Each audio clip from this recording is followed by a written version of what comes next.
Buenas and half a day to our listeners on Guam and in the CNMI. It's now time for Total Health right here on Joy FM Radio, where your questions get answered by health professionals. If you have any health-related questions, we would love to hear from you. Call your questions and comments in at 472-1111 or text or WhatsApp 686-9999. If you're in the CNMI, please call 323-1113. Welcome everybody to Total Health. Hi and welcome to Total Health. My name is Rose Trina Elidoc. And in the studio today we have Elena, Taneva, nurse practitioner, and Dr. John Scott, a doctor of osteopathic medicine. And today's topic is part 2 of the series 13 Weeks to Love, if I'm correct. It's 13 Weeks to Love, Love, and Be Loved. Right? Okay, go ahead. Hi, Rosie. We're so excited to have this topic today. And moreover, for the first time, we have a guest during our emotional health talk, and that is Dr. John Scott. I'm going to introduce him a little bit later, but I would like to give a little bit more insight about what it is to love and be loved. I think we have done the radio show for several years. I have been the co-host for maybe a year and a half, but I am the most inspired about the topic we're going to talk tonight, to love and be loved. We all talk about love. We all do poetries about love. We can do paintings or we can do art or anything that can stimulate us to express more love. But it is in general, a very difficult topic to talk about it. Of course, it is very nice when everything goes well, and you feel really supported by people around you. But what about if you don't feel that way? You don't feel loved. You don't feel supported. You kind of have a isolated life, or maybe you live far away from the rest of the world. And so we're going to touch on those important moments because, let's face it, what is more important in this life than to love and be loved? Maybe someone will say the purpose of life is to be happy, but we know happiness is not guaranteed. We get sick, we go to hospitals, there are graveyards, there are sadness, there are orphanage places. There are many sad places in this world, so we know happiness is not guaranteed. Somebody might say the purpose of life is to be holy. We know even if we try to be holy with God's help, still it cannot bring the joy that we are meant to experience in life. Maybe we can call other reasons and purposes in life, but the one that I kind of stop my attention the most is to love and be loved.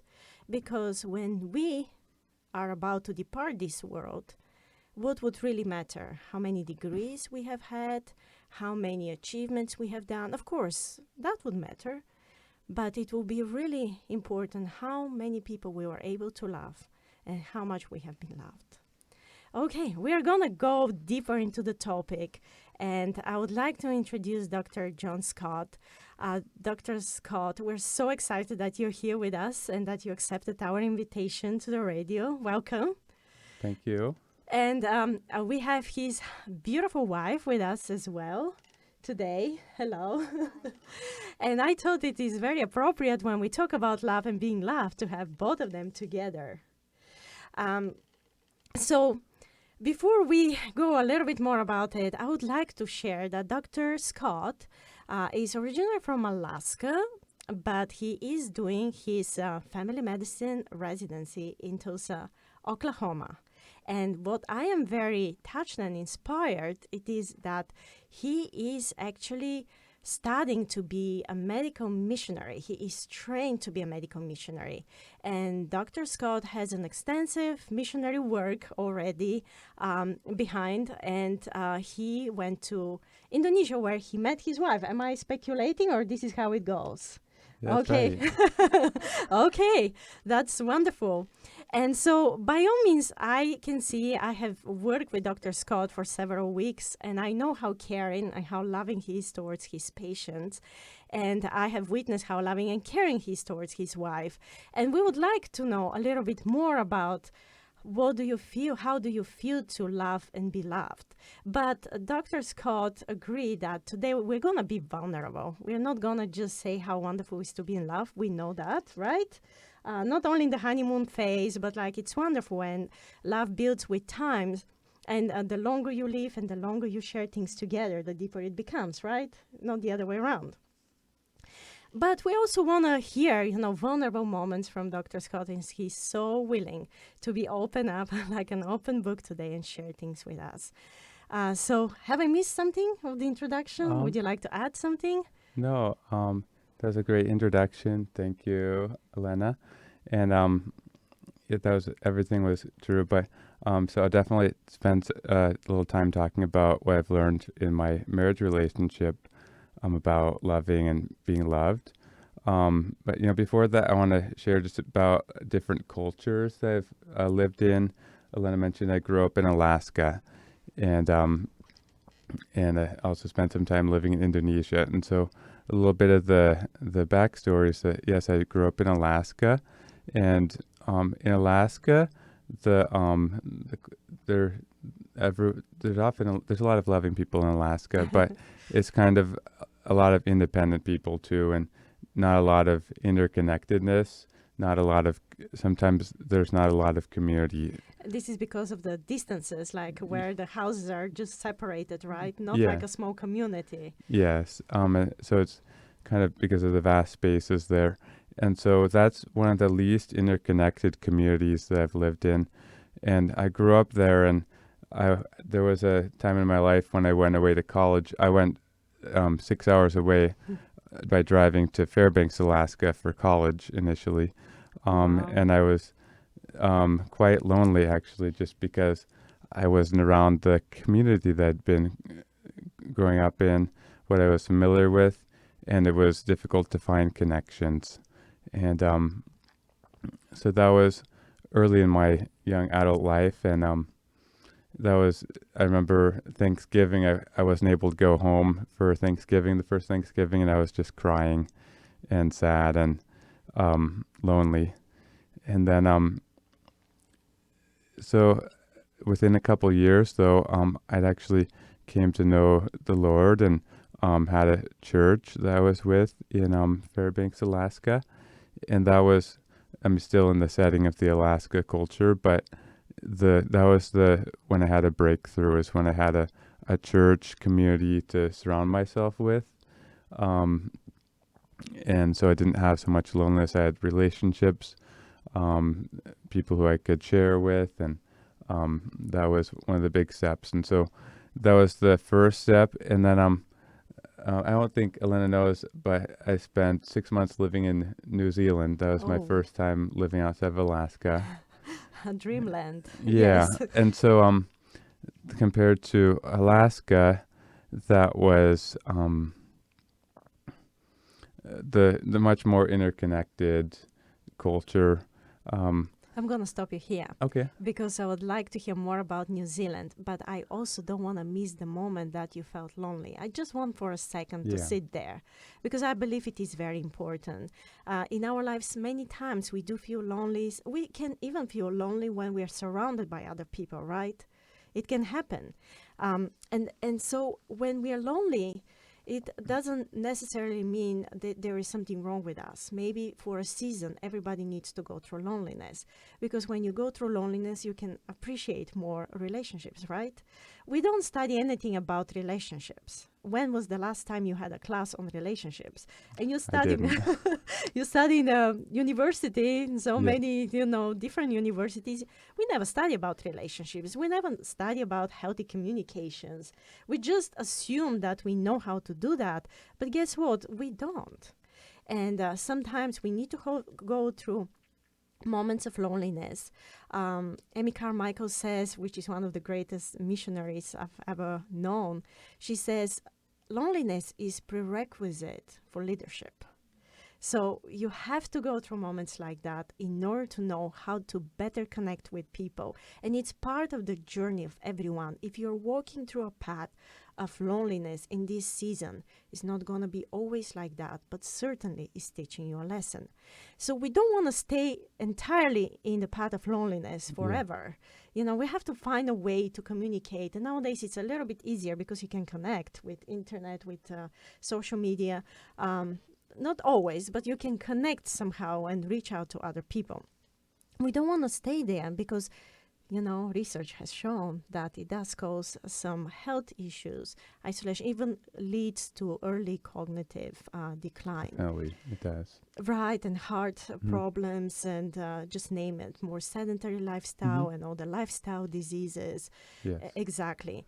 So loneliness is a part of our journey. We don't have to sit there. And if you're in that moment, reach out to somebody, reach out to something, reach out to a pet or somebody you can give love and you can receive love from. Okay, so that is as much about the loneliness, unless you want to share a little bit more about it during the time in Alaska. Yeah, just like that first time I mentioned when I was lonely, that was before I had a real good relationship with the Lord. And since then, there have been many times where I've experienced loneliness. And the way I process is different because even when I'm lonely, like not around the people that I want to be around or experiencing what I was hoping to experience in the community, I'm still able to talk with God and have a relationship with Him. But sometimes loneliness is when we don't have a good relationship with Him or we're forgetting to talk with Him. And so that's one thing that I've experienced compared to that one time I mentioned when I was a young adult to later times I've experienced. So, yeah, and then can I just go on and tell about the New Zealand community? Of course. Yeah, so that was 6 months there.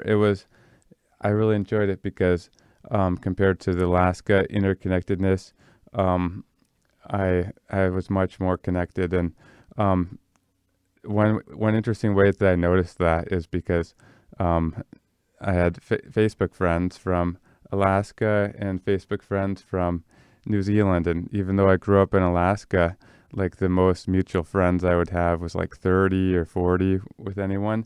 But even after just 6 months living in New Zealand, I had like 60, 70 mutual friends with a lot of the people there. And so that was one interesting modern way that I was able to measure that interconnectedness and really note that. Scholars are saying that we can have close to 150 relationships, close relationships, or people we can reach out and people can reach out to us. And that's amazing. You already got them in several months. And that is really amazing. And I can't wait to hear more about your journey right after the break. That's the music, so we're going to go ahead and go to the break. If you're on Guam and you have a question and you want to call it in, go ahead and call it in. Our number to call is 671-472-1111. That's 671-472-1111. In the CNMI in Saipan, Tinian, or Rhoda, call us at 670-323-1113. That's 670-323-1113. You can also send us a message via text, via WhatsApp, or Signal at 671-686-9999. That's 671-686-9999. It's free from the CNMI. Don't go anywhere. Total Health Live will be right back after the break.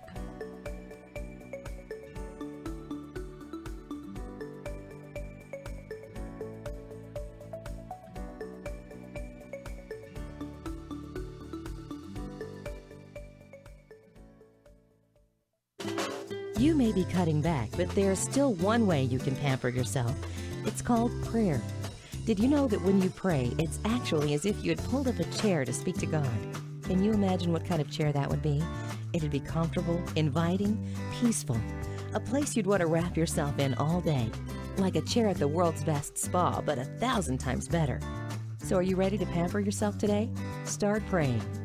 Just a bit of encouragement here on Joy FM.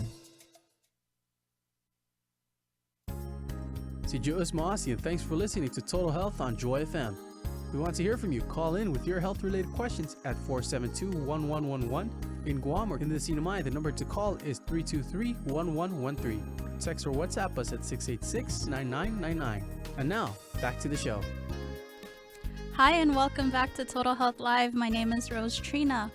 And today on the show, we have Elena Taneva, nurse practitioner, and Dr. John Scott, who's here for a little bit on Guam with his wife, Lily. And we're talking about, today is part 2 of 13 Weeks to Love, and it's called To Love and Be Loved. And right before the break, we were actually talking about loneliness and interconnectedness. Yes, it is, as we said, it is very important to go through that journey so we can enjoy and appreciate life a little bit further and deeper. And we know there are many ways that we can live our lives, but the one that really makes us truly feeling that we are living is when we love and be loved. There was an experience, I don't know if you know about that, Dr. Scott. The rats were tested to see how much love they can experience. Of course, most of the studies come first with animals. And they've noticed that a mother rat needs to lick her baby so they can grow and be strong. But when they take the babies away, then the babies just, could not thrive. And so they were wondering, the scientists are like, why are not the babies growing? Let's try to do everything that the mother does. Okay, the mother licks the babies all the time. So let's get a brush with a saliva, similar consistency of the mother's saliva, and let's start just brushing the babies. And they would do that, but the babies are not thriving. And they're like, how come? We've done everything. And so at the end, the scientists came with the conclusion that actually love is the one that makes them thrive. And they cannot measure love. Scientifically, we cannot really measure how love goes. But we know very well that we can thrive when we're loved. And I believe this is what happened to you. You're like a flower in Alaska when there is not much sunlight. And then you go to New Zealand that there is plenty of sunlight. And this is where you can bloom and you can grow, right? Yes, that's right. So this is how it feels, right? A little bit more connectedness, more people that you can relate to, more people that you can do hobbies with, correct? Mm-hmm. Tell us more about your life in New Zealand. Yeah, so I was there for 6 months during a study abroad, and I got involved in a both in the study abroad community of people studying abroad, but also trying to get plugged in with a local church there. And that was where I really enjoyed meeting locals. We had a couple Bible studies each week with the church and with the student ministries, which I really got to form strong bonds with the locals in, and share their culture and their food. And just that was one of the main things about that experience, which I hadn't experienced that in Alaska, like getting together with a group every week. So that was like maybe my experience of being in a loving community. I grew up in a loving family, but we were in a little tiny town where maybe I could go the whole week without seeing anyone except for my mom and dad and two brothers, if I wanted to. Did you see some wild animals while you were in Alaska, or even that was scarce? Yes, actually, there were a lot of wild animals, bears, moose. Oh, wow. Scary ones. Yeah, one of my hobbies was to if it snowed and I could find fresh tracks, I would go find a moose. Track a moose down. Oh, wow. And take a picture of the moose. Yep. Oh, yeah. I mean, you can always find ways, to express yourself, your creativity, and connect with nature. Yeah. And so I was connected with nature. That's right. And with my local family. It was just when I moved to New Zealand is when I experienced like a more interconnected cultural setting, to have that, the big setting of lots of relationships. And then a year later, I actually moved to Indonesia after I finished my undergraduate degree. And that was where the interconnectedness got to a new level. Alaska, New Zealand, and then Indonesia in the interconnectedness. And I'm going to stop you again here before we move to the next page of your life. Yeah. We'll still sit a little bit down at New Zealand, because this is also the time that you volunteered. You decided to stretch your hand, do more for the community, do things together with the church. And then this is how you felt alive. Because there is a craving in all of us, and I think you would agree with me, that there is a craving deep inside of ourselves, even if we have the best relationships, Yeah, and even for if we sure. have the best community. God has put this kind of a emptiness in ourselves, a craving that only He can fulfill. And this is actually the time you can hear God even more louder, and you can do even more things for the others. Mm-hmm. Correct? That's right. Very good. And so then you went to Indonesia. Things were completely different. Different type of people. Indonesians are very loving, very caring, so much fun. For And I sure. can, and the food is amazing. And so, how that did go for you? Yeah. So, like going from, Western culture to rural Indonesia culture, it is difficult. There's a lot of culture and environmental shock. And so adapting to that took a few months, especially initially when I wasn't really able to communicate with everyone. After several months, I could communicate much better in the local language after I learned that. But that initial period, because of the language barrier, it was almost like a period of separation, even though the community there is so much more integrated in people knowing and seeing each other. I'd mentioned about Alaska, I could go a whole week without seeing others there in Indonesia. Even if I was didn't want to, I would see 50 people that I knew every day. And you will see monkeys as well. Not on the island that I lived at. Okay, I see. So Komodo dragons or different type of animals? there's a lot of snakes, a lot of but interestingly, not a lot of large mammals in that region. In that region. Yeah. And so what was I going to say? Just the level of connectedness. It took a little bit of culture shock for me to get used to, but the community there looked after my needs during that environment, and so that was that was important. So you got new family in Indonesia. Yeah. It's like, actually, wherever you live for God, God always provides you friends. And God never leaves you alone. Even if you have to be in a season with the Lord alone, then God provides you the comfort. That's right. And I think you have learned that, lesson from God, that He is the one that really cherish the deepest relationship with. Because let's face it, we move places, we go to different places to live. This is my sixth country I'm living in. Wow. Right? Different places, people come and people go, and also spouses can come. Also, it's not guaranteed that we will be always forever here. So the ultimate importance for us is really to have a connection with the one that created us in the first place. Mm-hmm.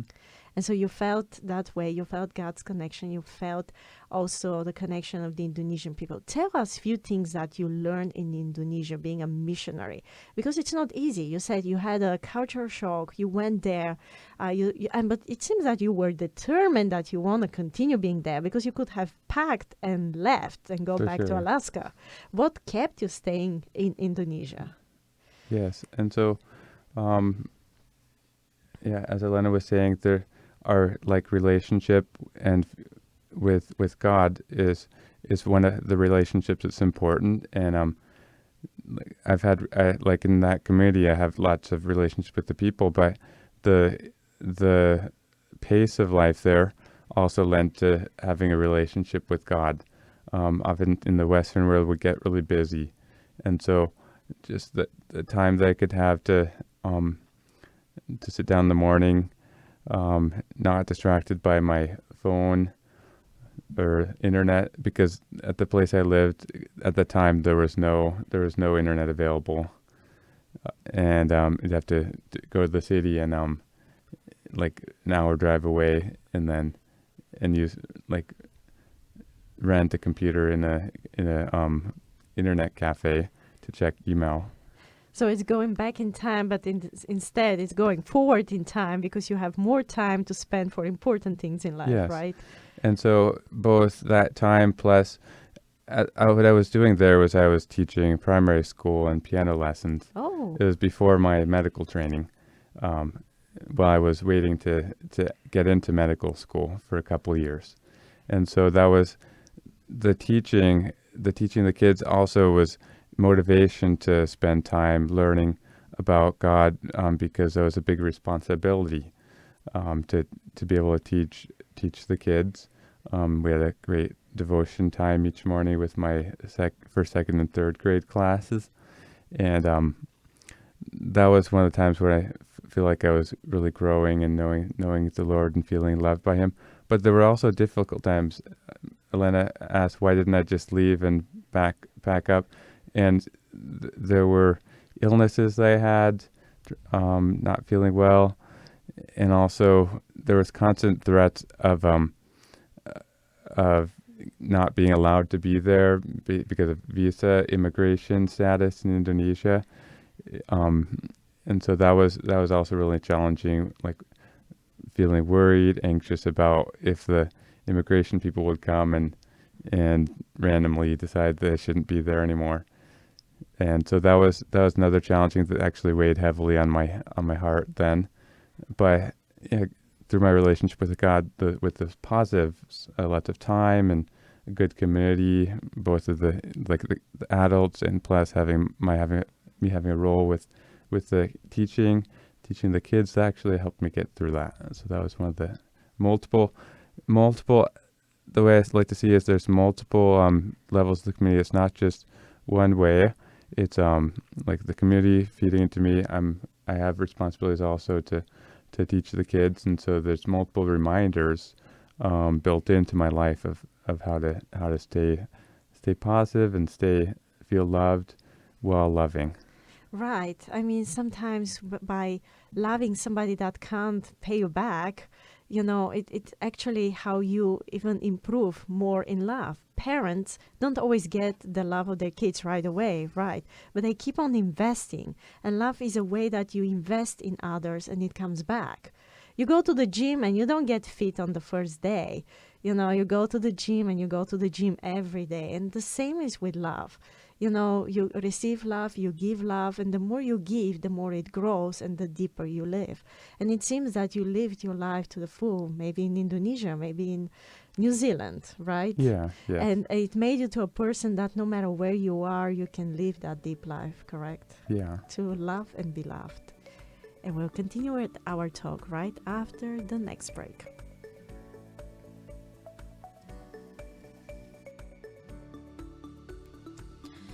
And don't go anywhere because we're only halfway through today's show. If you're on Guam and you want to call it, you have a question that you want to call in, go ahead and call us at 671-472-1111. That's 671-472-1111. In the CNMI, if you're calling from Saipan, Tinian, or Rhoda, call us at 670-323-1113. That's 670-323-1113. You can also send us a message via text, via WhatsApp, and via Signal at 671-686-9999. It's free from the CNMI. We're also streaming to Facebook. You can find us on Facebook at facebook.com/joyfm. And you can see the video that we have up, live streaming. Don't go anywhere. Total Health Live will be right back after the break.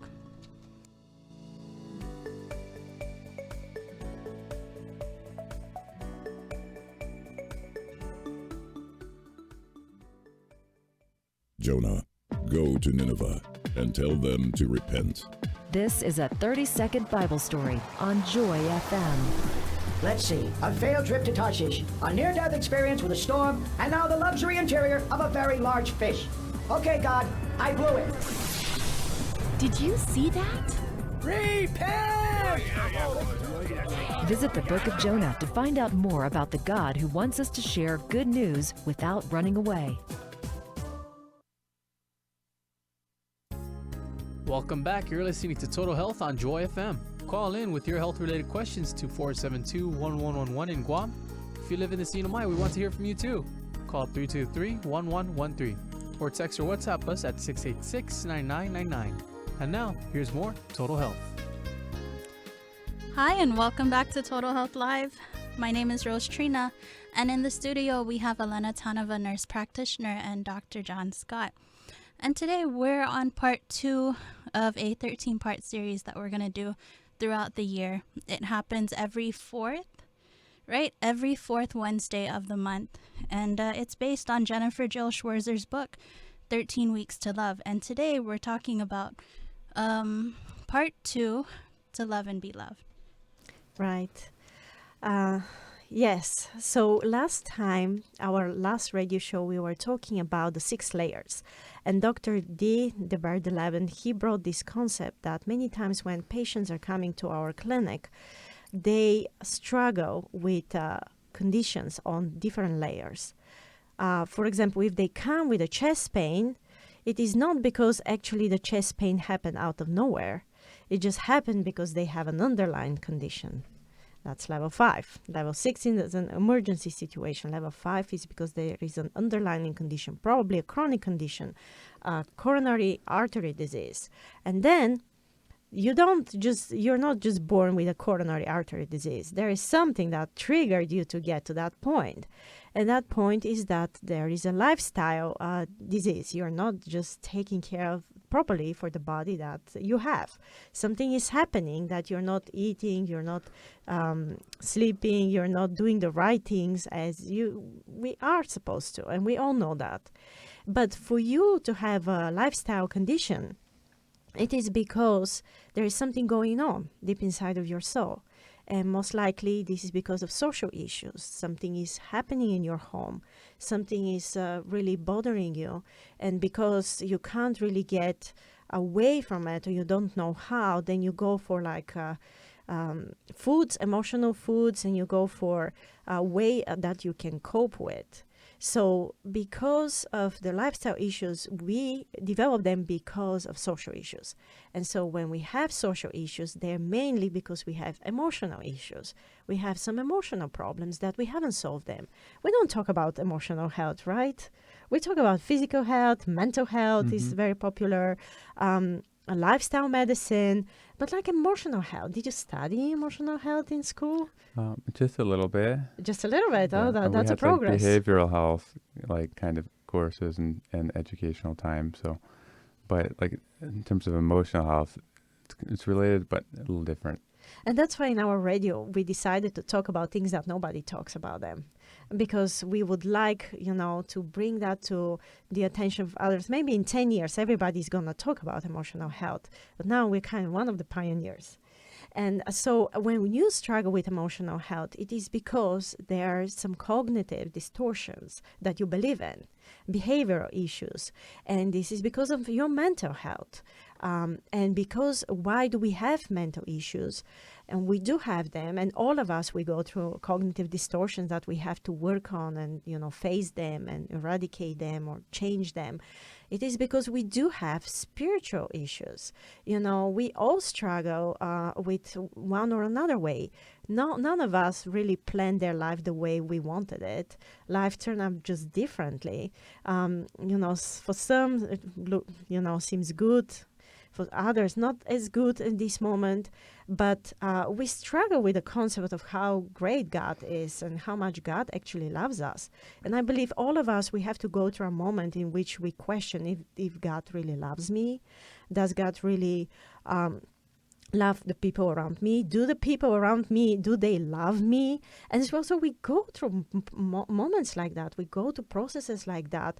And especially when you decide to get into marriage, you have to test those relationships. You have to have these moments of difficulties and challenges before you get married. And the same with God. The more we get to know God, the stronger our spiritual relationship is, and which makes our thought processes better, our mental health better, our emotional health better, our social health better, lifestyle better, no underlying conditions and no emergencies.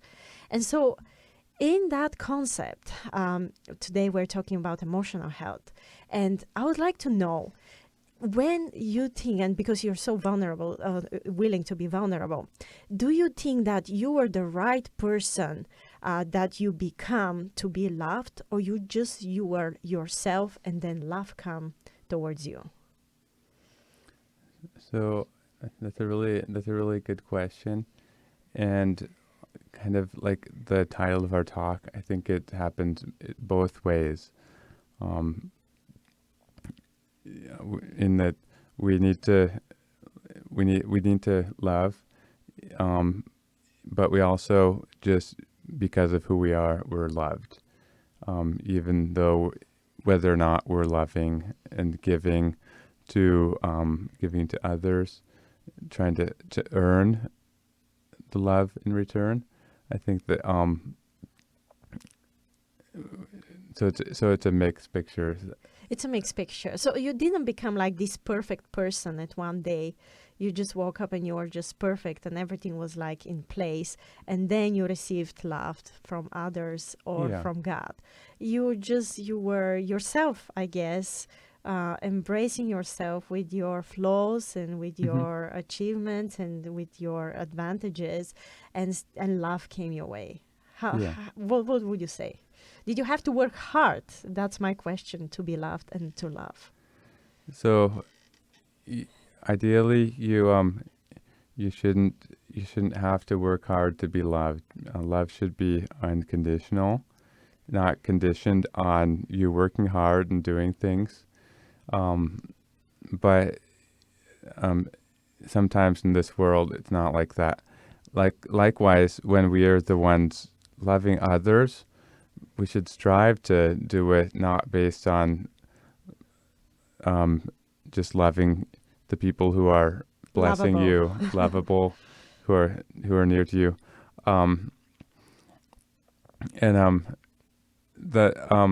we're all in a world where we can measure things, we can give and take, and so Elena's story brought up to an incident back when I lived in Alaska, going to college. I lived in a house with a shared house with several college roommates, and there was obviously in any house there's disagreements, and we were having a discussion, and one of my housemates said, "John, why don't you do this? Because you've been more of a taker in this house."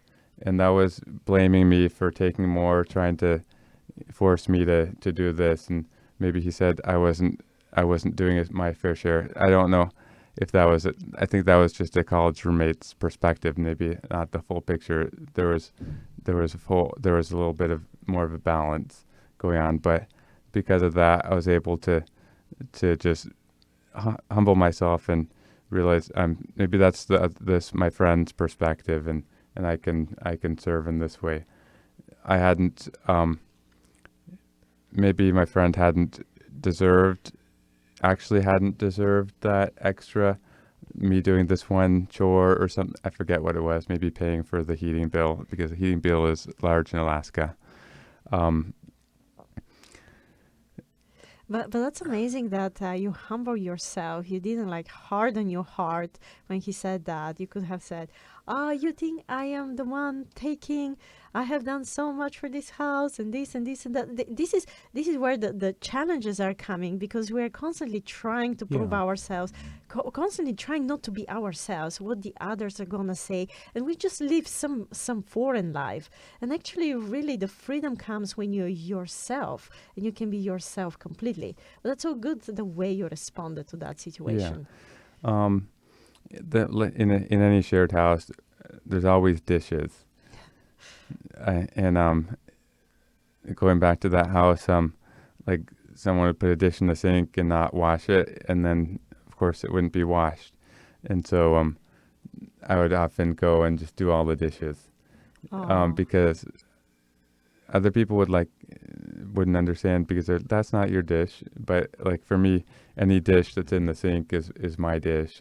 It was our dish. So it was part of my house. So once it got put in the sink, it was on me to wash. And so just that was one thing I learned from that earliest house. Sometimes I haven't done the dishes too, so I'm not perfect. But that was just an example of just living in a shared environment where you're willing to do the small tasks, and so that really helps.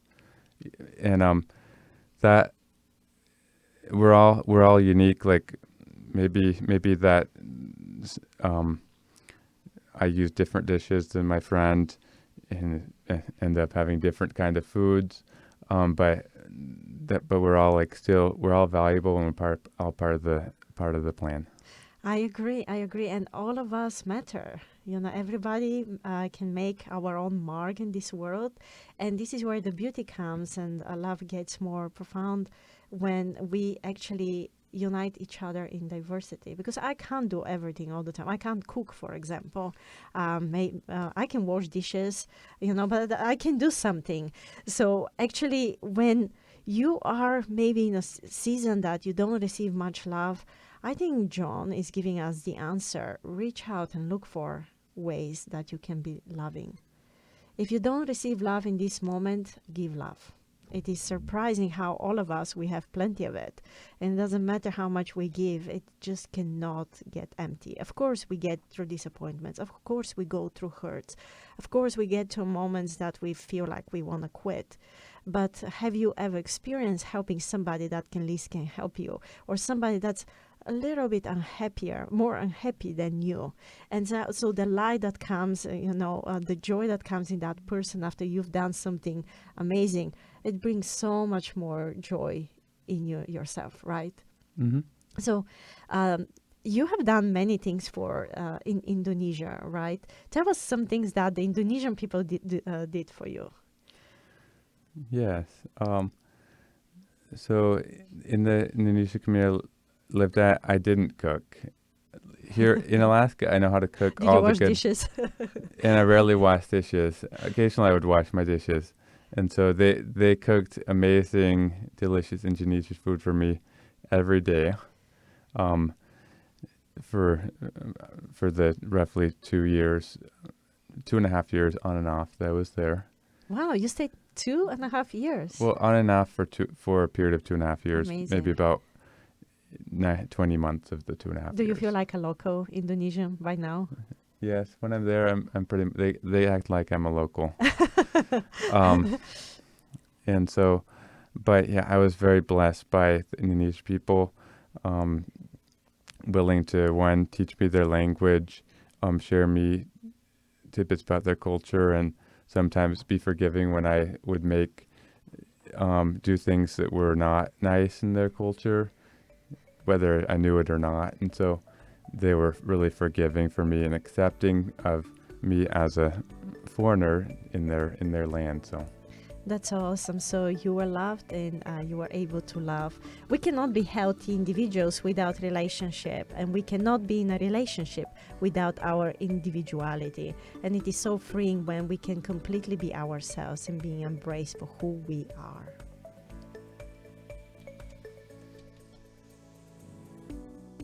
Don't go anywhere. Total Health Live is just going to go to our third and last break of the day. And so if you have a question and you want to call it in, call us on Guam at 671-472-1111. That's 671-472-1111. In the CNMI inside Pantinian or Rhoda, call us at 670-323-1113. That's 670-323-1113. You can also send us a message via text, via WhatsApp, or via Signal at 671-686-9999. That's 671-686-9999. It's free from the CNMI, and we're also streaming to Facebook. So if you want to watch, just go to facebook.com/JoyFM. Don't go anywhere. We'll be right back after our break.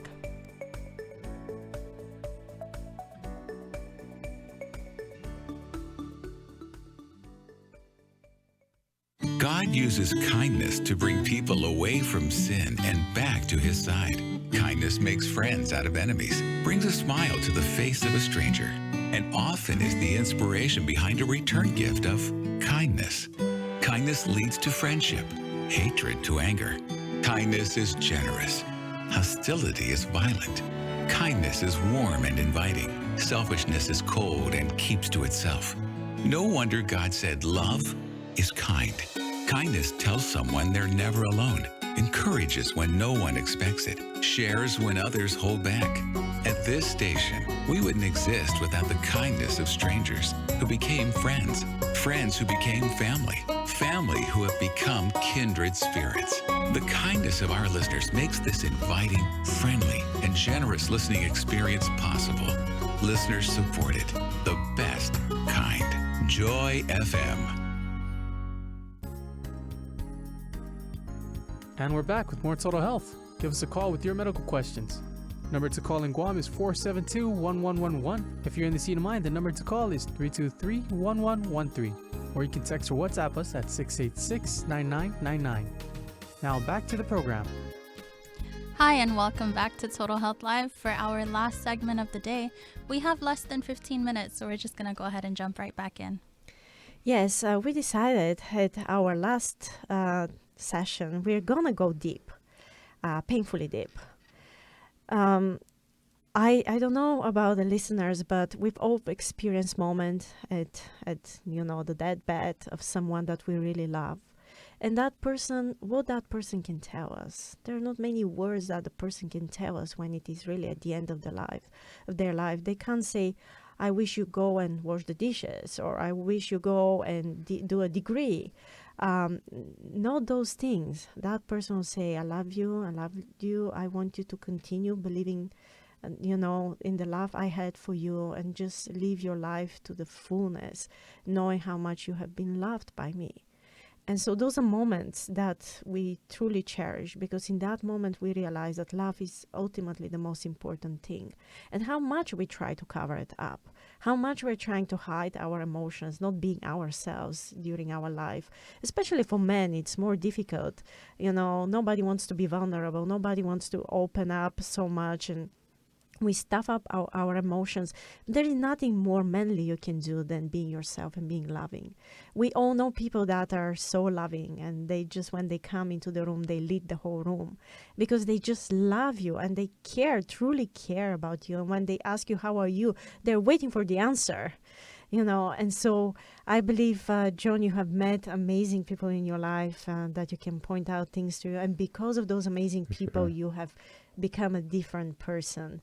And ultimately, I know there is one that he lived for a very short time in our world, and that was Jesus. He had to leave very soon.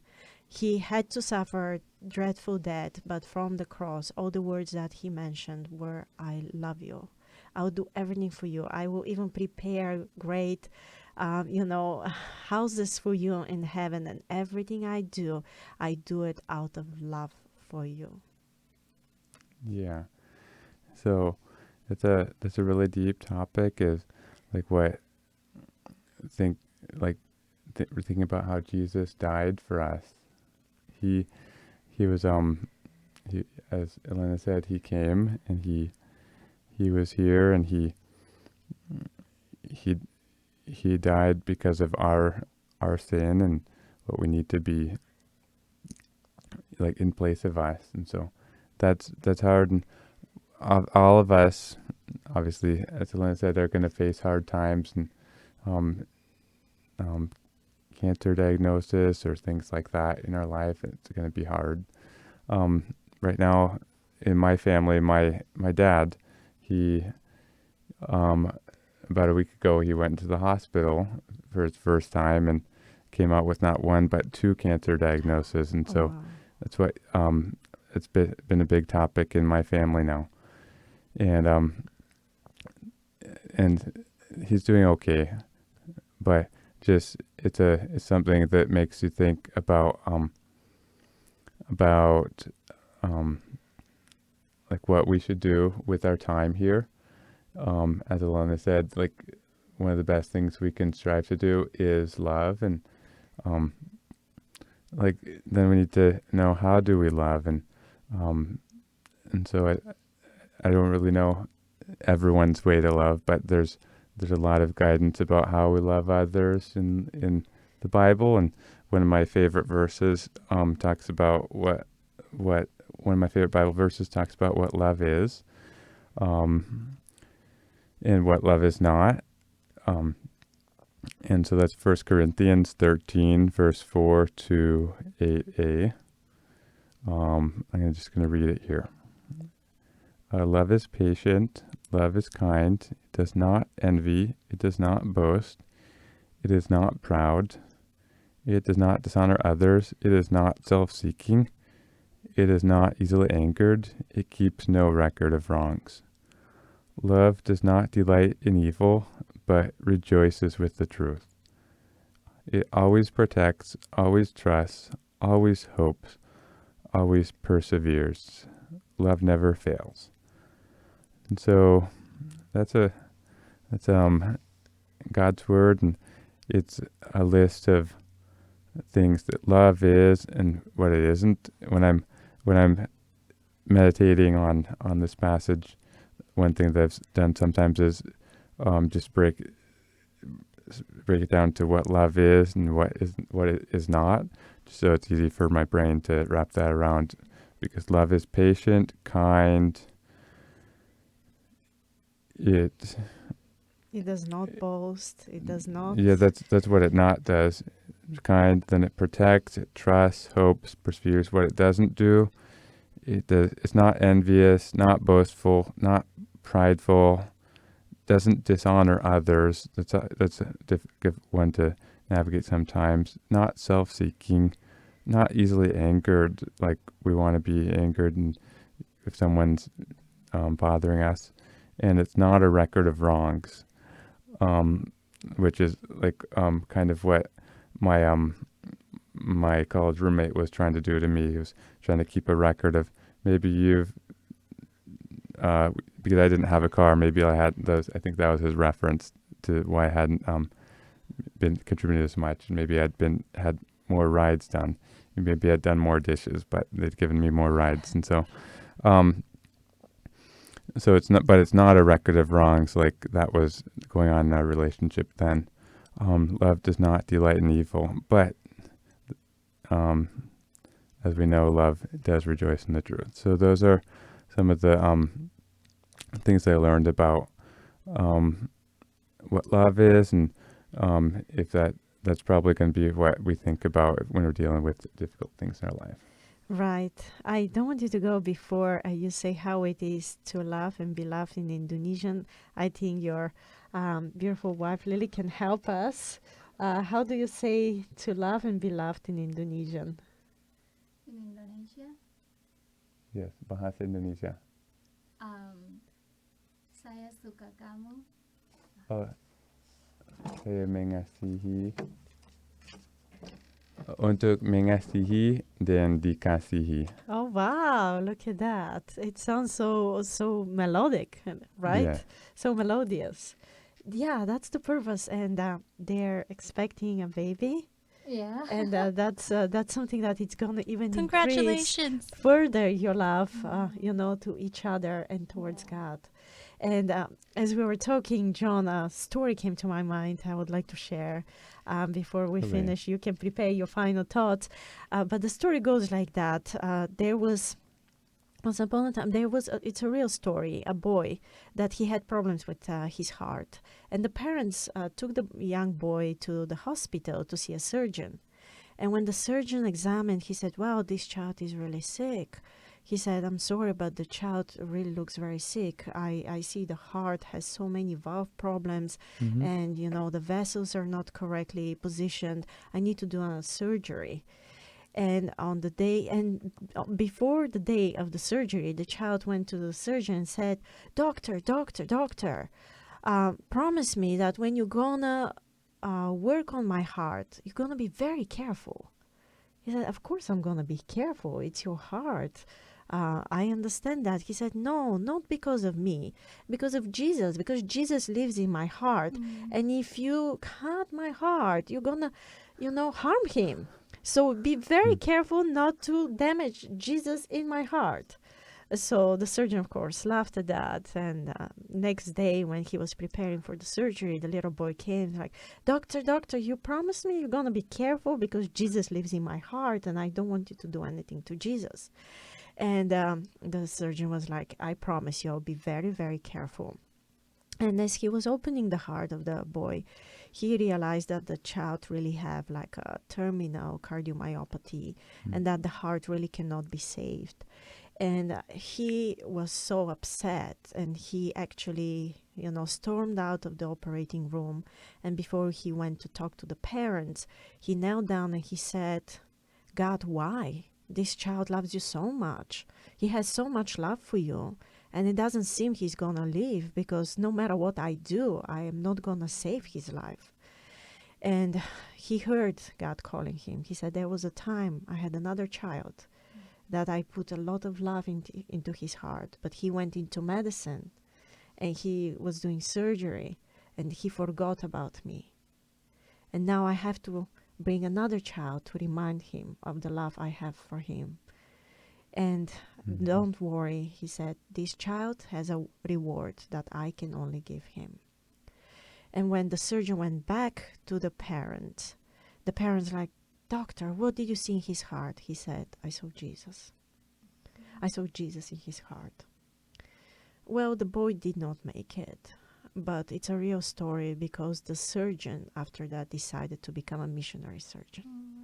He quit and he decided to dedicate himself to God. And so I'm very impressed, John, that you embarked on that journey. And even though you're in your residency, you took your wife and you came all across the world to serve your fellow men and to love other people, to explore other cultures, to give more of the love you have for them and to receive more of the love that people have for you. And I really want to applaud you for that. And I can't wait to see what amazing stories God is going to make out of you and how amazing you're going to be as a missionary provider. Great. Do you want to share a few last thoughts with us? Some advices how we can love and be loved, or how we can deepen actually our relationship with God even further? Yeah, thanks for having me. And I know I didn't talk much about my relationship with my wife, but that's been extra challenging with the long distance relationship during COVID, and then getting married in America, not in Indonesia like we wanted, and that being delayed. And that was a very challenging start to our marriage. And many people who are married or in relationships know that that's difficult for you. You have difficult times, and I just hope that that's an opportunity to delve into opportunities to what would Jesus do? How would he want you to be loving, and also recognizing that I'm sure there's many ways that others are blessing and loving you. So, amen. And so that makes even further and stronger your relationship. This is how God loves us too. And that's the music, so it's the end of today's show for Total Health Live. Thank you to everybody that thank you to all our listeners. Thank you, Elena, and thank you, Doc, and thank you, Lily. We'll see you again next week, Wednesday from 5 to 6 p.m. for more Total Health Live.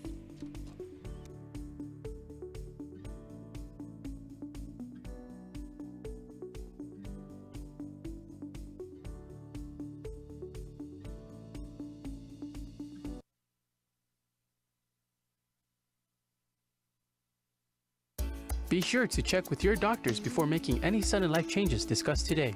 Total Health is brought to you in partnership with Guam Seventh-day Adventist Clinic, where health is their mission.